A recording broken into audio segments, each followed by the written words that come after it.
Have you ever wondered why you seem to attract or be attracted to the same type of person over and over again, even when you consciously know they're not good for you?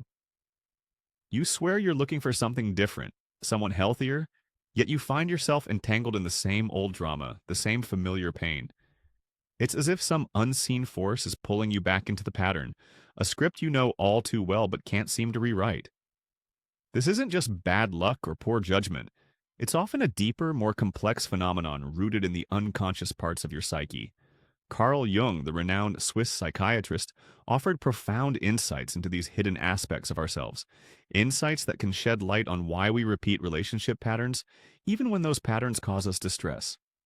One of his key concepts is the shadow, the part of ourselves we repress, deny, or judge as unacceptable. Think of it as the hidden room in your inner mansion, the place where you've locked away all the qualities you don't want to acknowledge in yourself. But here's the thing. What you hide in your shadow doesn't disappear. It exerts a powerful influence on your life, often in subtle and unconscious ways. You might project these unacknowledged qualities onto others, becoming intensely attracted to them or repelled by them. The person who embodies the traits you disown within yourself becomes a magnetic force, drawing you in despite your best intentions. This is where the toxic relationship cycle begins. Consider the woman who constantly finds herself in relationships with emotionally unavailable men. On the surface, she might desperately crave intimacy and connection. Yet, unconsciously, she might harbor a fear of vulnerability, a fear of truly letting someone in and being seen. This fear, residing in her shadow, prevents her from choosing partners who are genuinely capable of emotional intimacy. Instead, she's drawn to men who mirror her own emotional unavailability, reinforcing her belief that intimacy is dangerous or impossible. This can be a reflection of her animus, Jung's term for the unconscious masculine side of a woman's personality. If a woman hasn't integrated her animus, she may project it onto men, seeking out those who exhibit the very qualities she denies in herself. Perhaps assertiveness, independence, or even aggression. Or think about the woman who repeatedly falls for narcissists. She might consciously desire a partner who is kind, empathetic, and supportive. However, deep down, she might struggle with her own sense of self-worth, seeking validation and approval from external sources. The narcissist, with their charm and grandiosity, initially seems to offer that validation. But the validation is conditional, fleeting, and ultimately damaging. The woman's shadow, in this case, might contain a suppressed desire for power or admiration, qualities she judges as selfish or undesirable. She's attracted to the narcissist because he embodies these qualities, but the relationship ultimately leaves her feeling depleted and worthless. What if, instead of Leslie searching for someone to complete you, you started looking inward? What if you began to explore the hidden corners of your own psyche, to confront the shadows that drive your relationship choices? Abstinence in this context isn't just about physical separation. It's about creating a space for self-reflection, a space to understand the unconscious patterns that keep you stuck. It's about turning your attention away from external validation and focusing on cultivating your own inner worth.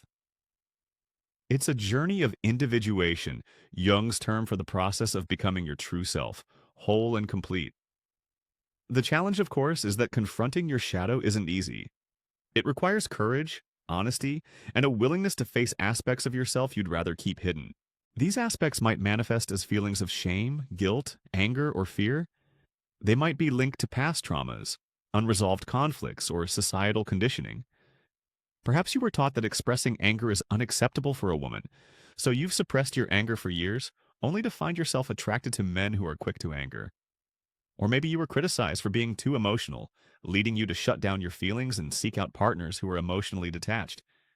Imagine you were sitting alone in a quiet room, intentionally creating space for yourself through abstinence. No distractions, no seeking solace in another person's presence. You begin to journal, not about the men in your life, but about yourself. You ask yourself difficult questions. What am I afraid of? What qualities do I dislike in others that might also exist within me? What past experiences have shaped my beliefs about love and relationships? What needs am I trying to get met through my relationships? As you delve deeper, you might uncover painful memories or uncomfortable truths. You might realize that you've been repeating patterns from your childhood, seeking approval from partners in the same way you sought approval from your parents. You might discover that you're afraid of being alone, so you settle for less than you deserve rather than face the discomfort of solitude. The Stoics, like Seneca, would remind you that discomfort is not the enemy. It's an opportunity for growth. Facing these inner demons is a necessary step towards breaking free from the toxic cycle. This is where the concept of amor fati, the Stoic acceptance of fate, comes into play. It's not about passively accepting abuse or settling for unhappiness. It's about accepting the reality of your past, acknowledging the patterns you've created, and taking responsibility for changing them. It's about recognizing that you can't change what happened to you, but you can choose how you respond to it. You can choose to heal, to grow, and to create a different future for yourself. The process of shadow integration doesn't mean becoming the very thing you previously rejected. It's not about embracing anger if you were taught to suppress it. It's about acknowledging that anger is a natural human emotion and learning to express it in healthy and constructive ways. It's about reclaiming your power, setting boundaries, and refusing to tolerate disrespect. It's about recognizing that you have the right to feel angry, sad, or any other emotion without shame or judgment. Furthermore, abstinence provides the clarity needed to discern between genuine attraction and the pull of the shadow. When you're not constantly seeking external validation or distraction, you can begin to understand your own needs and desires more clearly. You can start to choose partners who align with your values, who support your growth, and who treat you with respect and kindness. The woman who is integrating her shadow is no longer driven by unconscious desires or fears. She is empowered to make conscious choices, to create relationships that are healthy, fulfilling, and authentic. She embodies her anima, her inner feminine energy, finding balance and wholeness within herself. She no longer projects unrealistic expectations onto men, but rather cultivates a deep sense of self-love and acceptance. Now, let's address a common fear that arises during this journey: the fear of being too much. Many women who begin to embrace their authentic selves, to set boundaries, and to speak their truth, worry that they will be perceived as demanding, difficult, or unlovable. They fear that they will push people away, ending up alone and isolated. This fear is often rooted in past experiences, where they were punished for expressing their needs or asserting their boundaries. Perhaps they were told to be good girls, to prioritize the needs of others above their own, or to avoid conflict at all costs. But consider this: the people who are truly meant to be in your life will not be threatened by your authenticity. They will not try to dim your light or silence your voice. They will celebrate your strength, respect your boundaries, and support your growth. Those who are threatened by your authenticity are simply not your people. They are reflecting back to you the parts of yourself that you still need to heal, the beliefs that are holding you back from living your fullest potential. Imagine you've been dating someone for a few weeks and you're starting to feel like they're not respecting your boundaries. They consistently call you late at night when you've made it clear that you need your sleep. They make jokes that are subtly belittling or dismissive. In the past, you might have brushed these behaviors aside, afraid of creating conflict or losing their attention. But now, armed with a newfound sense of self-worth, you choose to speak up. You might say something like, "I appreciate you thinking of me, but I need to prioritize my sleep, so I'd prefer it if you didn't call me so late." And while I know you're probably joking, I don't really appreciate those kinds of comments. I'd prefer it if you could be more respectful. The man's reaction will tell you everything you need to know. If he's genuinely interested in building a healthy relationship with you, he will apologize, acknowledge your feelings, and make an effort to change his behavior. He might even appreciate your honesty and directness. But if he becomes defensive, dismissive, or tries to gaslight you into thinking you're overreacting, then you know that he's not the right person for you. It might sting in the short term, but in the long run, you've saved yourself a great deal of heartache and wasted energy. This process of setting boundaries and speaking your truth is an act of self-love. It's a declaration that you value yourself, that you deserve to be treated with respect, and that you are no longer willing to settle for less than you deserve. It's also an act of empowerment, reclaiming your voice and taking control of your own life. Remember Marcus Aurelius's words: "You have power over your mind, not outside events." Realize this and you will find strength. You cannot control how others will react to your boundaries, but you can control how you respond to their reactions. You can choose to stand firm in your truth, even if it means walking away from relationships that are no longer serving you. Furthermore, consider the concept of the collective unconscious, Jung's idea that we all share a universal pool of archetypes and symbols. The archetype of the wise woman, or crone, represents the mature, empowered woman who has embraced her shadow, integrated her anima, and found her true voice. This archetype resides within each of us, waiting to be awakened. By embracing abstinence, confronting your shadow, and setting boundaries, you are tapping into this powerful archetype, becoming the woman you were always meant to be. Another significant hurdle on this journey is dealing with past hurts and traumas. Many women carry emotional wounds from previous relationships, childhood experiences, or societal conditioning that to impact their present-day choices. These wounds can manifest as feelings of insecurity, anxiety, low self-esteem, or a tendency to self-sabotage. They can also lead to unhealthy relationship patterns, such as seeking validation from others, tolerating abuse, or clinging to relationships that are no longer serving them. Imagine you've been in a past relationship where you were constantly criticized and belittled. Your partner might have told you that you were not good enough, that you were unattractive, or that you were lucky to have him. Over time, these comments might have eroded your self-esteem, leading you to believe that you are inherently flawed or unworthy of love. Even after the relationship has ended, the emotional scars can linger, influencing your future choices. You might find yourself drawn to partners who are similarly critical or dismissive, unconsciously recreating the dynamic you're familiar with. Or you might avoid relationships altogether, afraid of being hurt again.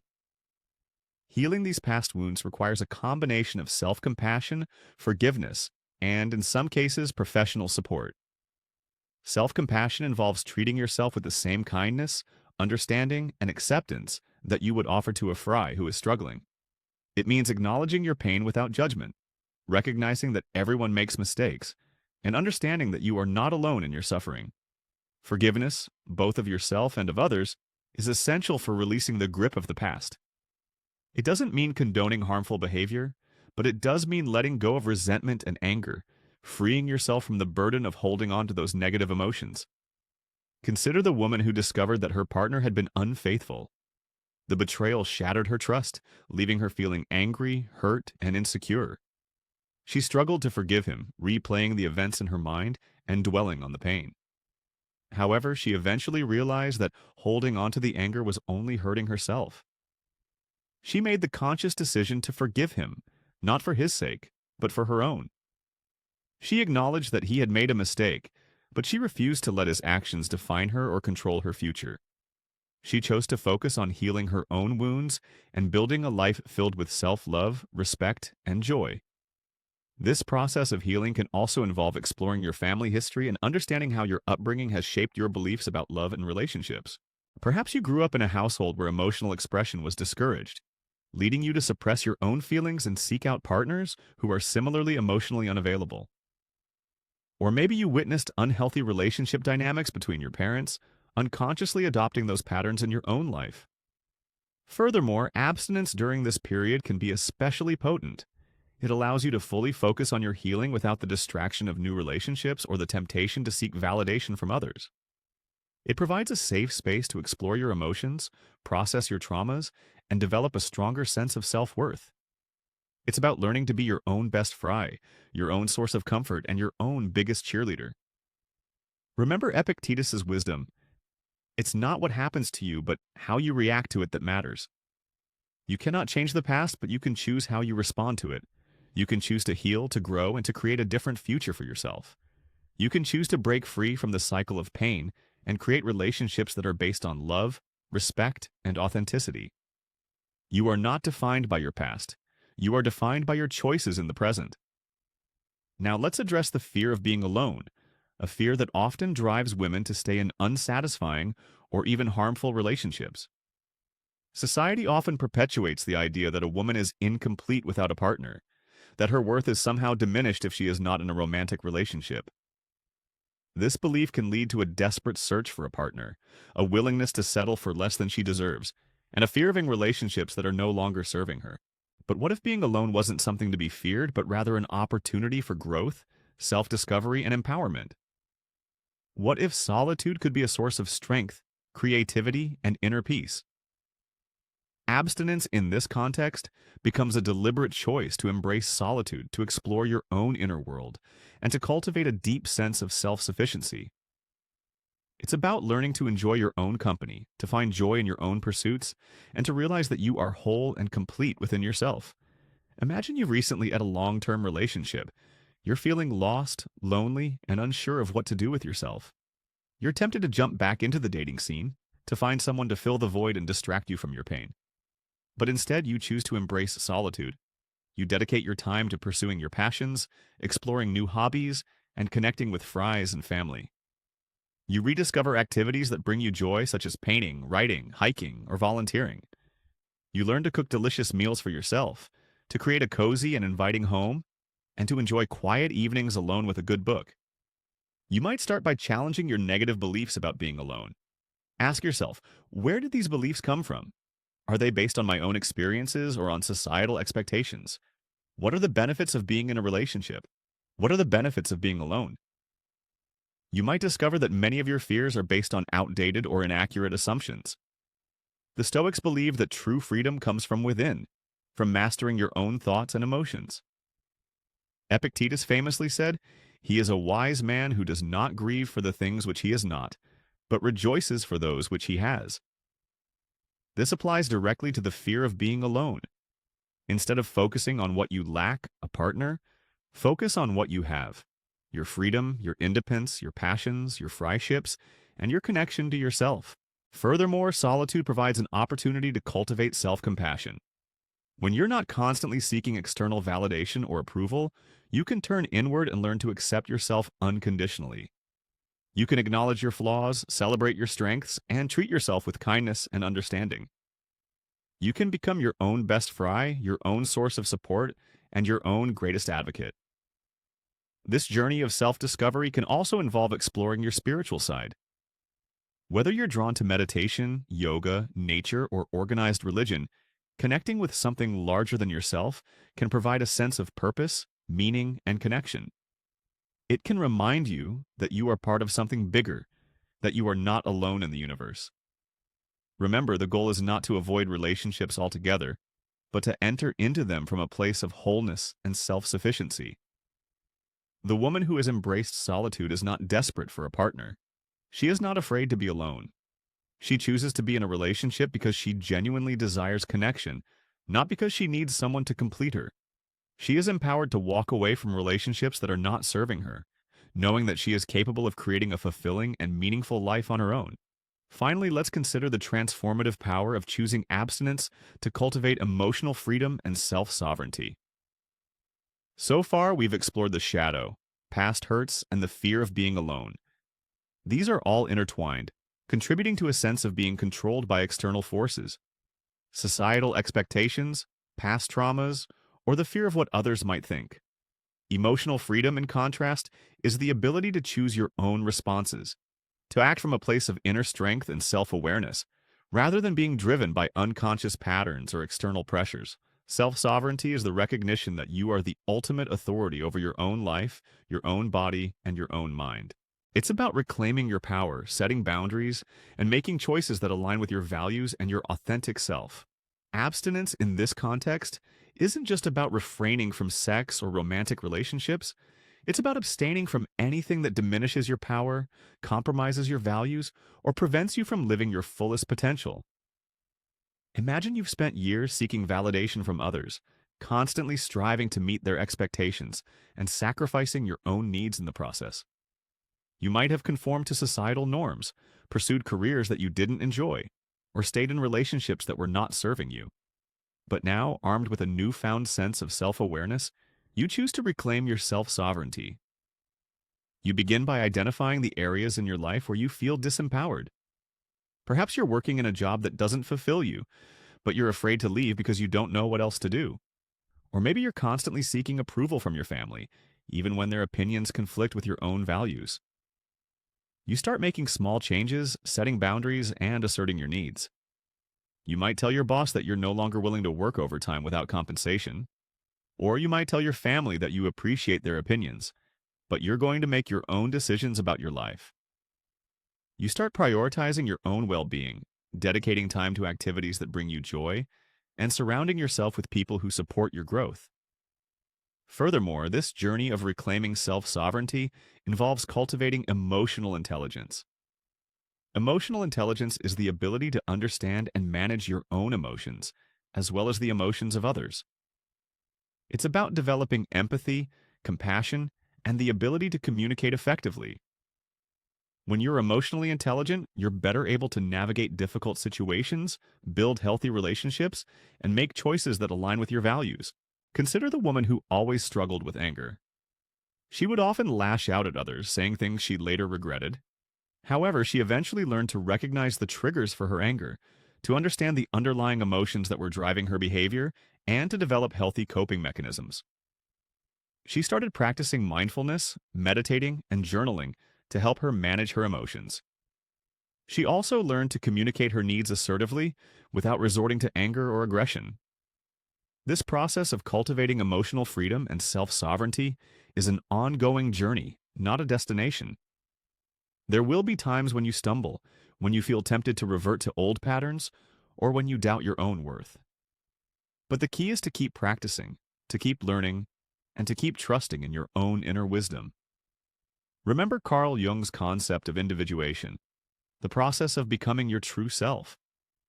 Reclaiming your self-sovereignty is an essential part of this process. It's about integrating your shadow, healing your past wounds, embracing solitude, and cultivating emotional intelligence. It's about becoming the woman you were always meant to be, a woman who is empowered, authentic, and free. The woman who knows her worth doesn't chase, she chooses.